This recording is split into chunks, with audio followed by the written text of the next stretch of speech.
Guys, family, listen to the new update to the Iran, to the US,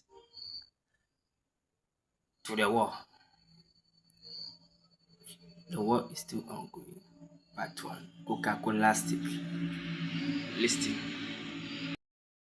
What's happening to energy prices is worrying much of the world, but in Asia, it's causing genuine panic. From school closures to reduced working hours and people encouraged to stay at home.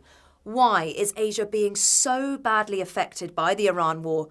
And what are countries doing about it? Asia's problems are essentially stemming from the closure of the Strait of Hormuz. It is, by some measure, the continent that is the most exposed. 84% of the oil that Asia uses and 83% of its liquefied natural gas flow through that crucial area. And the problem is that not many countries in Asia produce or export their own oil. Malaysia and Brunei are the only real ones that do it at any great scale.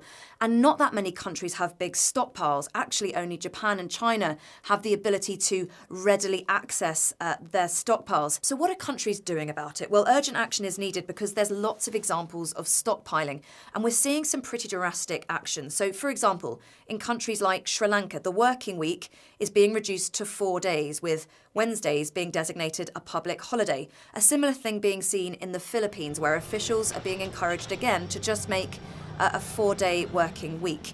In Thailand, officials are being asked not to set their air conditioners to lower than 26 degrees, and they're even being encouraged to use the stairs rather than lifts. In some countries, children are also being affected. So in Laos, the 5-day school week is being reduced to only 3 days in person, the rest of it potentially online. In Pakistan, schools are being closed for 2 weeks. And across this region, we're seeing closures at the petrol pumps. Cambodia has had about a third of its gas stations closed, and in India, the world's most populous country, there's already been protests over shortages and high prices. Economies with broader shoulders like Japan, South Korea and China are of course slightly less affected.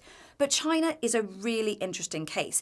It does get around 45% of its oil via the Strait of Hormuz, but it's taken a lot of steps to insulate itself. It's really put a lot of focus on domestic production of alternative energy. It has big pipelines, and crucially, it has very, very big stockpiles. But what China does really affects the rest of this region. Of course, it's the biggest economy, and it has banned the export of jet fuel and fertilizer, and that is having a knock-on effect on the smaller economies surrounding it that are already suffering. Things could, of course, get worse for Asia. Just this weekend, pronouncements out of the White House sent markets tumbling this morning.